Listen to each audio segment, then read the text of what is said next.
Alright, ladies and gentlemen, I am here on the show. Sorry. I'm here to talk about Monday Night Raw. I go over what happened tonight. So what was advertised in advance was obviously CM Punk and Roman Reigns will be under the same roof again. We would have a Brock Lesnar appearance, Finn Balor promo, World Tag Team Championship street fight between the Usos and the Vision, Logan Paul and Austin Theory. Women's Tag Team title match, Bayley and Lyra Valkyria versus Lash Legend and Nia Jax. And then Penta and Kofi Kingston for their Continental Championship. And then Io Sky versus Raquel Rodriguez, what was advertised in advance. Obviously, we knew Cody Rhodes was going to kick off the show because of a spoiler where he was going to kick off the show. That was the card. Obviously, Cody Rhodes kicked off the show. But I want to get to some main points and some matches that were announced for WrestleMania. The main thing probably tonight was Roman Reigns and CM Punk. At least they fought, and there was a less pull-apart brawl than what they had on Friday with Cody and Randy, which I thought was terrible. This one was at least a lot better. I thought it was good. I know people will be like it's repetitive. You know, CM Punk puts Roman through the table after last week, but I don't know what else they're going to do. I would have at least done something more.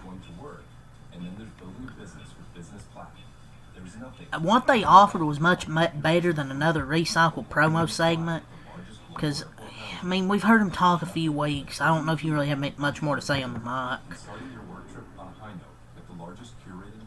Honestly, but it was good. Just need a little bit more because Roman ain't going to be there next week, maybe. Or, I don't know, like, can he at least can there at least be some blood there? Like, no, WWE doesn't use blood a lot, but there'd like to be a little blood. There is a decline in creative with this feud, obviously. I don't hate everything, because it was good. It's probably the biggest program they could do at the moment. And it feels like they aren't really going all the way with it. Like, Roman is off next week. No reason why Punk could have done something to write him off. I don't know, like, what they could have done, but I felt they could have done a little bit more. And I know, I get it, like, people think, oh, it's repetitive, may pull apart brawls, but you can also say, oh, do you want to see them have another promo? Like, what more could they say in the ring?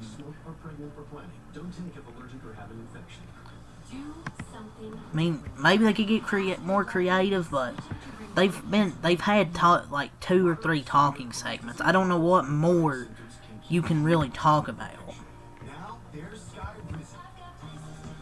Like I know I've wanted them to start, brawls, and they're doing them. So I'm not gonna sit here and say it's terrible, because I wanted them to have some brawls,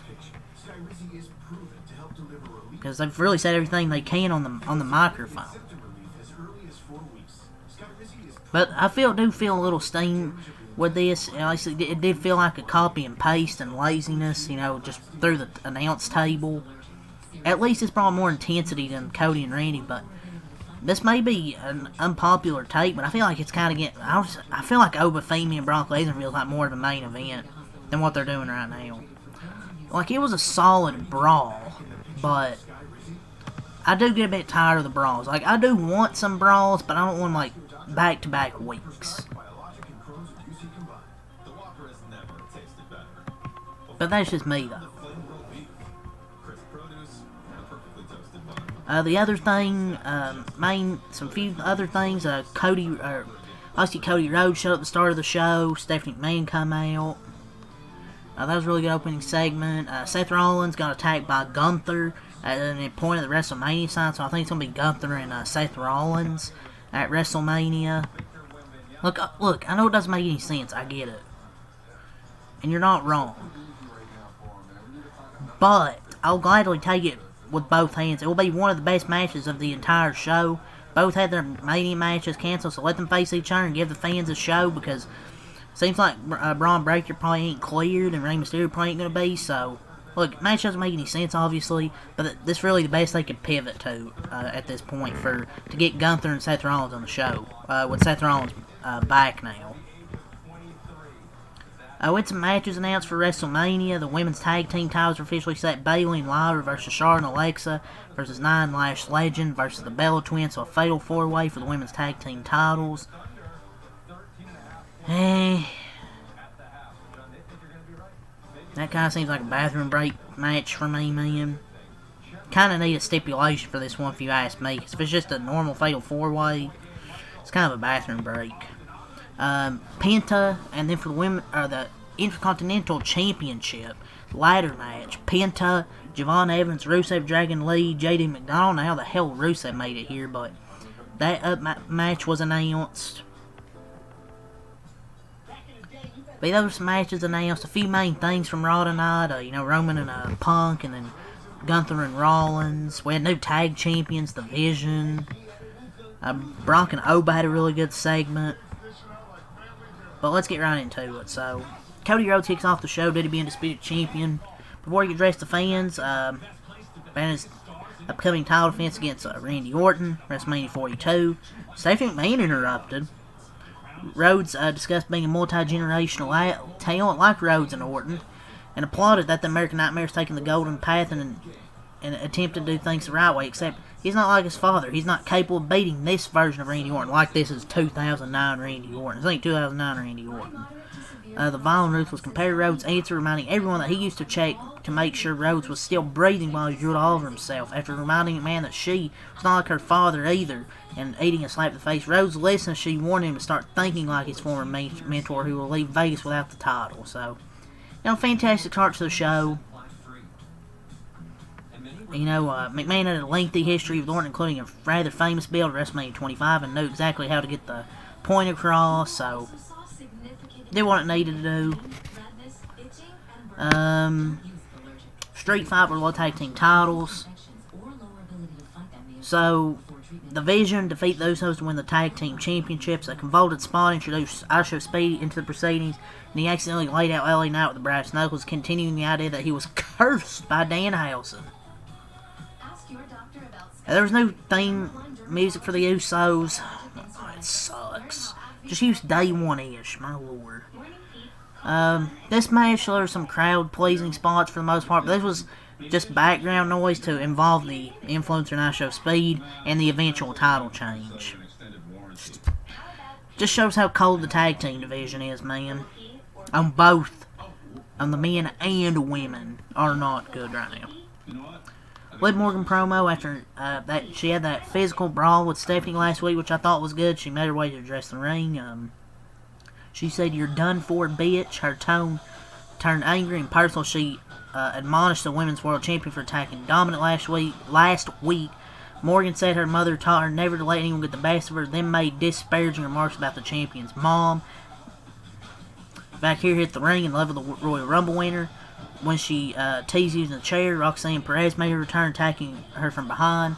Morgan delivered a chair, assisted Oblivion, and stood tall to close things out, with Roxanne Perez making a return. In terms of intensity, this program has rivaled the two main event feuds. Obviously, they beat the hell out of each other a few times, and at least they have some physicality.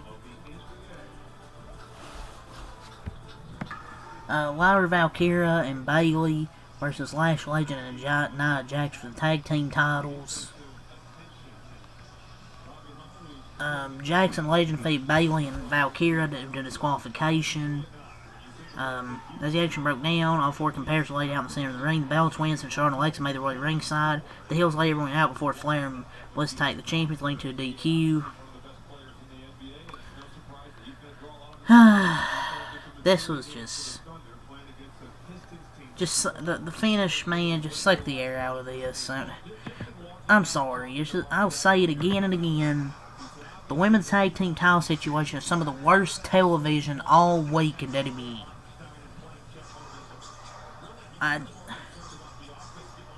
The match was actually picking up steam before the lame-ass DQ finish. Just give me Lyra and Bayley versus Alexa and Charlotte, man. The Bella Twins and Lash Legend Nia Jax, that's... why do they need to be in this? Why? It's the annual, gotta get on the card. Brock Lesnar had a segment with Oba Femi. And it feels like a bigger main event than the actual main events of WrestleMania, if you ask me. This was really good. For 2 consecutive weeks of being humbled by Femi, Lesnar at the ring, dressed in his combat gear, ready to fight. Heyman delivered one of his long-winded promos, but only for Brock Lesnar to demand the mic. Femi obliterated security and then sent Pierce in the guardrail, showing little regard for the authority. He made the Beast wait, strutting around the ring before finally joining him. Triple H, kind of the overwhelming negative crowd reactions of late, interrupted and to a course of boos. But this was great. Fans always weren't happy, obviously, about keeping them apart here, but the more they touch, the less of an attraction becomes for WrestleMania. This is really good. And Finn Balor pre-tape promo, Penta versus Kofi Kingston. Penta gets the win just to get him a win.